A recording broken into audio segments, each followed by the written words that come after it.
Next question ko po will be addressed to Mr. Lemuel Ortonio. Mr. Lemuel Ortonio, you're recognized. Thank you, Mr. Chair. Maayong gabi, Your Honor. Mr. Chair, si Mr. Ortonio po ba ay abogado din? No, Your Honor, I'm not a lawyer. Okay, but the Chief of Staff of the OVP is a lawyer, am I correct? That's correct, Your Honor. How about the Vice President? Yes, the Vice President is a lawyer. She is a lawyer? Yes. Okay. Mr. Chair, kasi kanina sa mga tanong po kay Mr. Ortonio kung paano nagamit, paano pinapaliwanag, paano ginamit, several responses po, Mr. Chair, ay tinuturo ang security officer na pinagbigyan ng buo-buong confidential funds. So, Mr. Chair, gusto ko lang malaman, ngayong ito na ang lumilitaw na ganun pala ang sistema ng kung paano ine-encash, tapos paano pinapasa yung pera, na kahit yung mismong SDO, si Ms. Gina Acosta, ay hindi din niya masagot yung mga tanong kasi nga hindi niya ginampanan yung kanyang papel ng maayos as SDO. Sa pagtingin po ba ni Mr. Ortonio, ay tama lang ba ang ganong naging practice sa Office of the Vice President in terms of handling the confidential funds? Based on the process that was mentioned earlier by Ms. Acosta, I would see that there is no parang deficiency in terms of the process that was employed to implement the confidential activities and using the confidential funds. Ibig sabihin sa pagtingin po, Mr. Chair, ni Mr. Ortonio, na yung SDO in-encash ng buong-buo yung confidential funds mula sa isang cheque, tapos binigay din ng buo dun sa security officer, tapos yung security officer lang pa yung nakakaalam saan napupunta, tapos sasabihin po ng Chief of Staff, hindi niya alam paano nagamit, kahit po yung SDO hindi rin alam. Tingin niyo po okay lang yun? I would assume na yes, it's acceptable considering that, as mentioned by Ms. Acosta, she is not familiar with how it is being operated on the field. And the only person who would have the expertise would be the security officer. That's my understanding. Mr. Chair, to continue, ibig sabihin po okay lang yung regarding confidential funds, wala rin po siyang masagot na maayos kapag pag-uusapan na isa napunta, pero bahagi po sila ng mga opisyal na pwede pong managot kapag napatunayan na merong pera na hindi nagamit ng tama o hindi na natin alam saan napunta. Are you fine with that kind of system in place? Yes, Your Honor, because I believe that it is my personal belief, no, na the process is okay yung process niya. There is nothing that I see personally that is deficient. Okay. I'm in state of shock, Mr. Chair, sa ganong tipo ng perception hanggang ngayon, Mr. Chair. So, kung okay lang pala, dahil nga merong lumitaw na Mary Grace Piatos na pumirma doon sa isang acknowledgement receipt na pinagamitan ng confidential funds ng Office of the Vice President. Again, may I confirm na galing din po kayong Davao? That's correct, Your Honor. Where in particular po sa Davao region? Davao City. Davao City. And can you also attest na merong mga may apelidong Piatos? It can be that there is a Piatos in Davao, but personally, I do not know of someone. Personally. Kasi Mr. Chair, well, madali din naman pong i-check online somehow. Pwedeng ma-quick check. Ako po, Mr. Chair, I'm not from Davao. I'm from Iloilo City. Pero Mr. Chair, nung chinek natin, kung merong nagkakaapelido na Piatos, Mr. Chair, single T lang, merong mga may apelidong ganon, pero hindi double T. Kaya, Mr. Chair, if even our resource person who is from the Davao region itself, hindi din po makapag-attest talaga or even say na meron siyang familiarity na may tao na may ganong apelido, then that really begs the question, sino talaga yung taong ito? Mr. Chair, lalo na dapat supposedly bahagi po kayo ng mga pumirma to request the confidential funds. So, sa personal niyo pong pagtingin, tingin niyo po ba ay, kung yun, itong buong pangalang Mary Grace Piatos, tingin niyo po ba may ganitong tao talaga? I cannot say that there is someone na Mary Grace Piatos, specifically yung name, but it can be that there's someone named Mary Grace Piatos. So, ibig sabihin, Mr. Chair, si Mr. Otonio, tingin niya ay maniniwala siya na may ganitong tao, na may pangalang Mary Grace Piatos with a double T. Yes, that's correct, Your Honor. I would. Okay. Mr. Chair, now I'd proceed to Mr. Edward Fajarda, former SDO ng DepEd. Kasi lumitaw din po yung si Kokay Villamin, yung may acknowledgement receipt sa OVP, meron din sa DepEd. Same name, magkaiba yung pirma.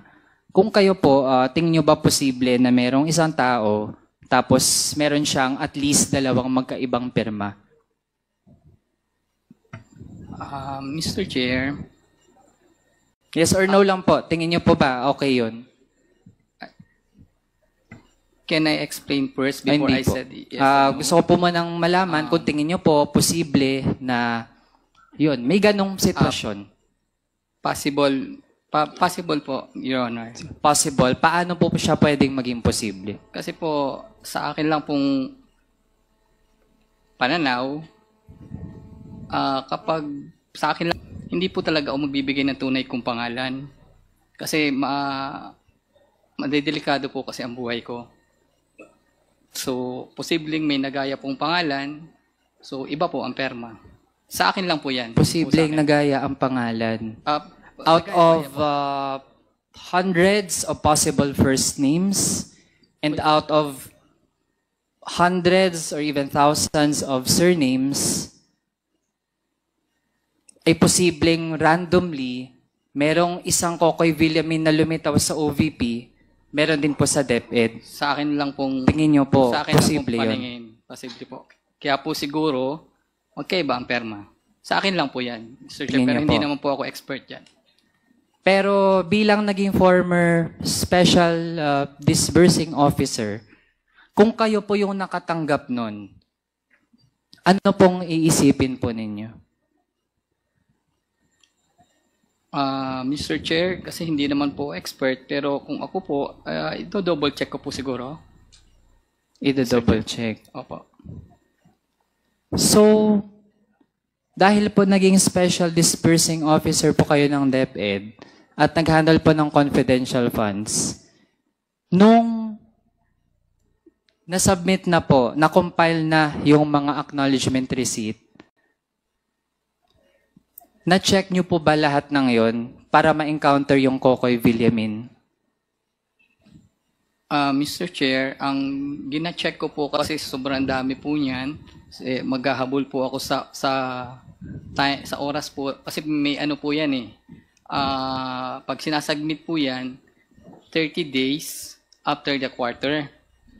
So hindi actually kulang po yung 30 days bago ko po makuha yung kumpleto lahat-lahat. So ang chine-check ko lang po diyan ay yung kung may pangalan pero hindi ko na po basta may sulat, may perma at saka po yung amount, Mr. Chair. Mr. Chair, balikan ko po si Mr. Ortonio.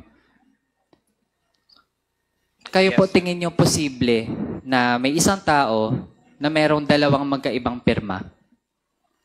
It can be, Your Honor. It Pwede can- din. It can be. That's my personal opinion. Kung kayo po, paano? Tingin nyo, paano? It can be its yung initial niya, counter signature, or the other one is a full signature. Mr. Chair, kasi based dun sa documents na napakita dito sa komite, ay meron talagang pirma.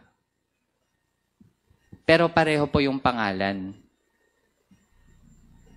At kung kayo po ay isa dun sa mga top officials ng Office of the Vice President, ay mananagot po kayo doon kapag hindi talaga mapatunayan totoong tao yung mga iyon. So, would you still stand by your belief na posible po that to prove how public funds were used, okay lang na merong gumamit, may naka-receive na ganong tao na merong dalawang magkaibang pirma?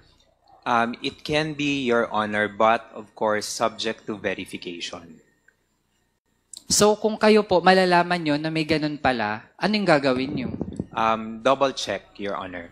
Double check and verify. Yeah. Okay, Mr. Chair, hearing that, actually, lalo ko pong naiintindihan bakit nangyari itong hindi talaga kapanipaniwala at actually horrifying na paggamit ng confidential funds. Kasi pala, ganito yung mga opisyal na meron, yung OVP tsaka DepEd, at ito yung mga pinamunuan ng Vice-Presidente. Mr. Chair, kung ganito yung standards na meron sa ganitong mga institusyon, no wonder na ganito pala yung nangyari. Mr. Chair, last few questions kay Attorney Rosel Abella. Mr. Chair, kanina din na-expound kung paano na-produce yung mga certifications. Mr. Chair, kay Attorney Abella, hindi po ba kayo nagdalawang isip na magnotaryo ng mga certifications na merong blank, meron din walang personal appearance? Your Honor, referring to what document, Your Honor? Yung kanina, yung sa interpellation ni Kong Asidre. Can we Yung certifications ng Specify, OVP Your tsaka Honor? DepEd. Yung kanina po, it's fresh. I wouldn't assume na nalimutan po din niya. Pero yung mga pinakita po.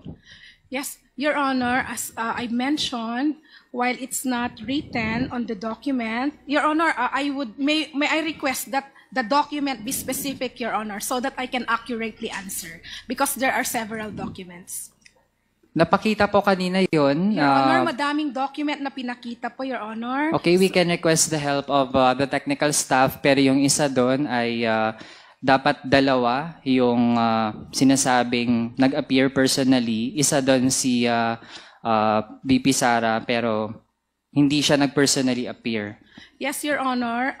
The document is an attestation, Your Honor.